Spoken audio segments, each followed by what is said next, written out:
संपूर्ण देशभरामध्ये यंदा एल निनोच्या प्रभावामुळे पाऊस कमी पडणार आहे असा अंदाज हवामान खात्याने वर्तवलेला आहे आणि भविष्यातली पाणी टंचाई ओळखून वेगवेगळ्या शासकीय विभाग जे आहेत उपाययोजनांसाठी कामाला लागल्याचं पाहायला मिळतं आहे. जळगाव महापालिकेची नेमकी कशी उपाययोजना असणार आहे यावर बोलण्यासाठी आपल्यासोबत महापालिकेचे आयुक्त आदित्य जीवने सर आहेत. सर, काय सांगणार महापालिकेची कशा पद्धतीने उपाययोजना केली जाणार आहे, कारण पुढच्या काळामध्ये पाण्याचा आपल्याला जपून वापर करायचा आहे, टंचाईची परिस्थिती निर्माण होण्याची शक्यता आहे. जळगाव शहरासाठी वाघूर धरणातून आपल्याला पाणी पुरवठा होत असतो. सध्याच्या घडीला वाघूर धरणामध्ये 156 मिलियन क्युबिक मीटरचा साठा उपलब्ध आहे. त्यापैकी शहरासाठी 40 मिलियन क्युबिक मीटरचा साठा हा वार्षिक आरक्षित असतो. त्याच्यापैकी आपण 31 यूज केलेला आहे व 9 मिलियन क्युबिक मीटर आपल्याकडे अवेलेबल आहे. आणि शहराची गरज बघता 80 मिलियन लिटर पर डेचा आपल्याला सप्लाय होत असतो. तर आपण त्याच्यात 15% ची कपात केली आहे, जे काही शासनाने आणि हवामान खात्याने सांगितलं एल निनोच्या पार्श्वभूमीवर. आपण त्याची खबरदारी घेतो, जेणेकरून आपल्याला डिसेंबरपर्यंत कुठल्याच प्रकारे मान्सून व्यवस्थित होईपर्यंत आपल्याला पाण्याची टंचाई भासावी नाही. तसेच महापालिकेच्या वतीने आम्ही असं नागरिकांना आवाहन केलं आहे, की त्यांनी पाण्याचा अपव्यय थांबवावा व त्याला चांगल्या तऱ्हेने आपण कसं वापर करू यावर सर्वांनी लक्ष केंद्रित करावं. आणि आम्ही सार्वजनिक ठिकाणी जसं जिल्हाधिकारी महोदयांनी सुद्धा त्यांचे आदेश जारी केले, तसंच महापालिकेने जे काही सार्वजनिक ठिकाणी पाण्याचा जास्त म्हणजे अपव्यय होतो, त्या हिशोबाने आम्ही त्याला कुठे ना कुठे त्याच्यावर रोख लावली आहे.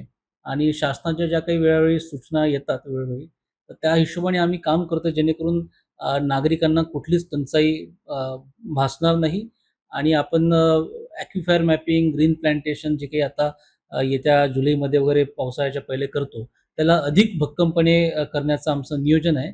जेणेकरून येत्या काळात पुढील जे काही भविष्य असणार आहे, त्यामध्ये सुद्धा जळगाव शहराला कुठेच पाण्याचा जो काही भास असणार आहे किंवा टंचाई असणार ती जाणवणार नाही. सर, आपण जर बघितलं तर आता जळगाव शहरामध्ये सद्यस्थितीत 2 दिवसानंतर पाणी पुरवठा होतो.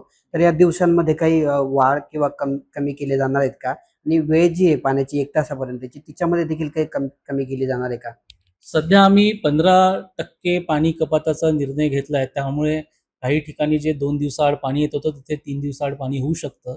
आणि आम्ही लिमिट्स पण त्याच्यावर लावू. सध्याचा जो साठा आणि जो आढावा आहे, त्या हिशोबाने आम्ही जे पाणी प्रोव्हाईड करू शकतो, त्याच तुलनेत आम्ही पुढील काही 1 महिन्याच्या जसं काही मान्सूनचा प्रारूप असणार आहे, जसं कसं मान्सूनची तीव्रता येईल, त्या अनुषंगाने वेळोवेळी जे काही आम्हाला टेक्निकल डेटा येणार आहे, त्यानुसार याच्यात वेळोवेळी बदल करून आपल्याला कसा मुबलक पाणी साठा सर्वांना मिळेल याच्यावर आम्ही लक्ष केंद्रित करू.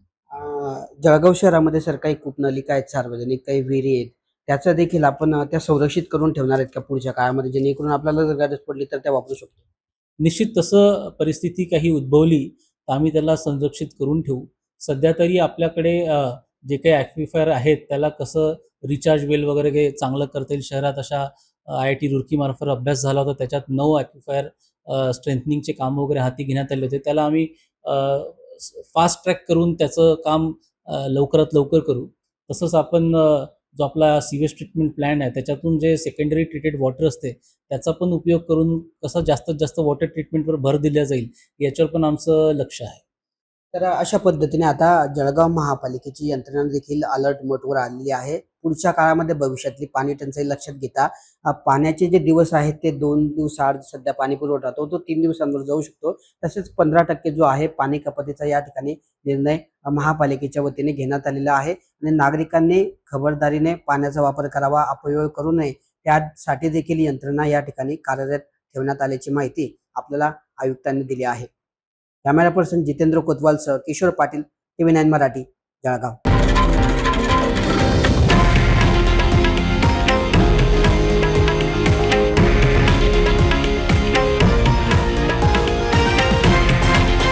हे आहे देशातील नंबर 1 न्यूज नेटवर्क आणि आपण पाहत आहात TV9 मराठी, एकमेव.